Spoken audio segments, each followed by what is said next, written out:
안녕하세요. 100세 시대 상식통입니다. 오늘은 조금 특별한 이야기를 해보려 합니다. 병원에서는 알려주지 않는 슬기롭게 삶을 마무리하는 법, 다시 말해 어떻게 후회 없이 살아갈 수 있는가에 대한 이야기입니다. 많은 분들이 죽음을 이야기하면 이렇게 말하죠. 불길하다. 하지만 죽음을 생각한다는 건 결국 지금 살아있다는 증거입니다. 철학자 미셸 드 몽테뉴는 수상록에서 이렇게 말했어요. 죽음을 배우는 것은 사는 법을 배우는 것이다. 오늘 우리는 바로 그 배움을 함께 나누려 합니다. 요양병원에 근무하는 지인이 있습니다. 그분이 한번 이런 말을 했어요. 사람들은 치료법은 배워도 떠나는 법은 배우지 못해요. 그 말이 참 깊었어요.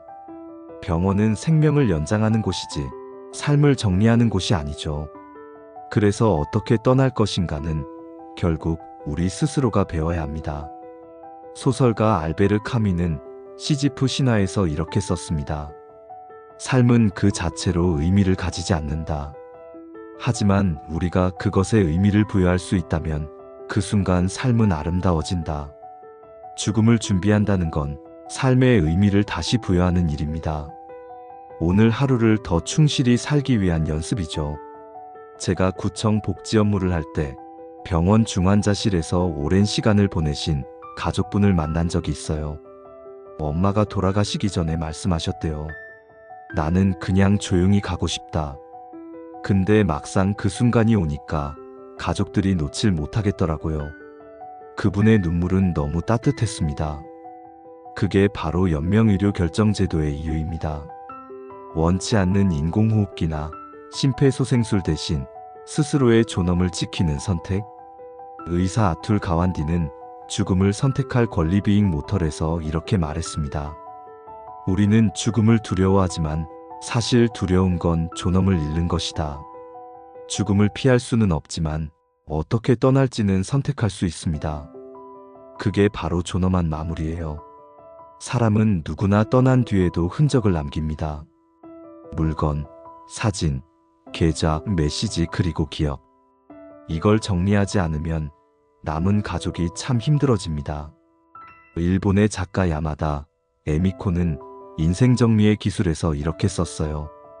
물건을 버리는 게 아니라 마음의 짐을 비우는 일이다. 엔딩 노트는 바로 그 마음의 정리장이에요. 나의 마지막 바람, 하고 싶은 말, 남겨둘 추억을 적는 노트. 이걸 써둔 사람은 막상 병이 찾아와도 훨씬 평온합니다. 제가 실제로 본 할아버지 한 분은 매일 아침 오늘 하루 감사합니다라는 문장으로 일기를 시작하셨어요. 그 일기장은 나중에 가족에게 엔딩 노트가 됐죠. 그분의 자녀는 저에게 이렇게 말했습니다. 아버지는 마지막까지 행복하셨던 분이에요. 미리 준비하셨기에 마지막도 평화로웠어요. 요양병원에서 만난 한 간호사 선생님은 이런 말을 하셨어요. 마지막 순간에 미워했던 사람을 찾는 분은 한 명도 없어요. 그 대신 대부분 이렇게 말씀하신다고 합니다. 사랑해. 고마워. 미안해. 심리학자 엘리자베스 퀴블러 로스는 죽음과 죽어가만 데스 언드 다이잉에서 말했죠. 죽음은 삶의 반대가 아니다. 죽음은 삶의 일부다. 우리가 삶의 일부로 죽음을 받아들일 수 있을 때 비로소 미움보다 사랑을 선택할 수 있습니다. 한 80대 할머니가 그러셨어요. 내가 이제 알았어요. 용서는 그 사람을 위한 게 아니라 내 마음을 위한 거더라고요. 그 말에 모두가 눈시울을 붉혔죠. 죽음을 생각한다고 해서 인생이 어두워지는 건 아닙니다. 오히려 더 깊고 더 따뜻해집니다. 죽음의 수용소에서의 작가 빅터 프랭클은 말했어요. 삶이 우리에게 요구하는 것은 행복이 아니라 의미다. 죽음을 준비하는 건 삶의 의미를 다시 세우는 과정입니다. 삶이 언젠가 끝난다는 걸 아는 사람은 하루하루를 더 진심으로 살아갑니다. 그게 슬기로운 준비예요. 저는 이런 경험을 한 적이 있습니다. 말기 암 판정을 받은 60대 남성분이었어요. 그분은 병원 침대 옆에서 매일 작은 나무 모형을 깎고 계셨죠. 제가 물었습니다. 이걸 왜 만드시나요? 그분은 웃으면서 대답하셨습니다. 손자 장난감이에요. 내가 없을 때도 이걸 보면 날 기억하겠죠. 그 한마디가 제 인생의 강의였습니다. 그분은 죽음을 준비하면서 여전히 삶을 선물하고 있었던 거예요. 프랑스의 작가 앙드레 지드는 이렇게 말했습니다. 죽음을 두려워하지 않는다는 건 삶을 깊이 사랑한다는 뜻이다. 저는 그 문장을 아주 좋아합니다. 죽음을 이야기하는 건 두려움을 퍼뜨리는 게 아닙니다. 오히려 지금 내 옆에 사람, 지금 내 하루를 더 소중히 느끼게 해주는 거예요. 매일 아침 눈을 떴을 때 오늘이 내 마지막이라면 어떻게 살까? 그렇게 생각해 본다면 삶은 훨씬 선명해질 겁니다. 우리 사회는 아직도 죽음을 이야기하는 걸 꺼립니다. 하지만 외국에서는 리빙 윌 문화가 자리 잡았어요.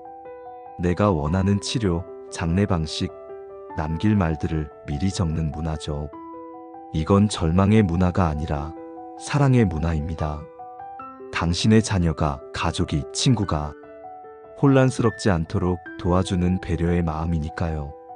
책 엔딩 노트의 한 문장을 빌리자면 죽음을 준비하는 건 남은 사람들에게 사랑한다는 마지막 편지를 쓰는 일이다.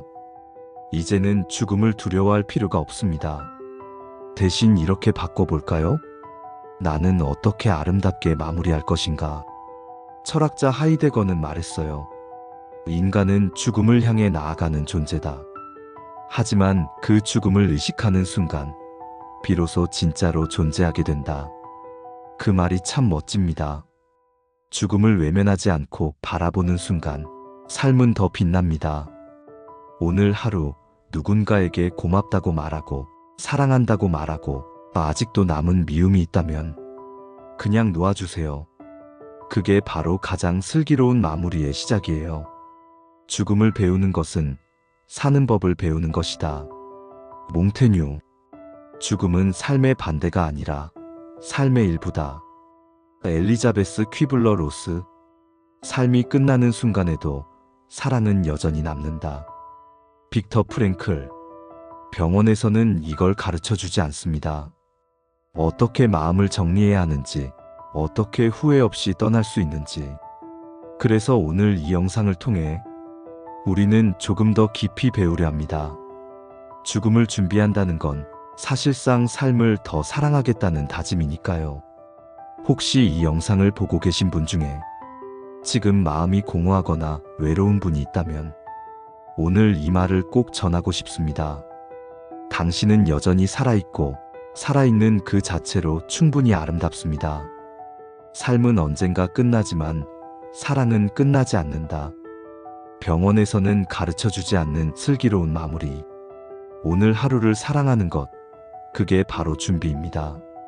오늘은 병원에서 가르쳐주지 않는 슬기롭게 마무리하는 법에 대해서 이야기해 보았습니다. 100세 시대 상식통은 여러분이 더 건강하고 더 행복한 100세 시대를 살아가시길 바랍니다. 오늘의 이야기가 마음에 닿았다면 좋아요와 구독으로 함께 해주세요. 저는 다음 시간에도 삶에 도움이 되는 이야기로 찾아오겠습니다. 감사합니다.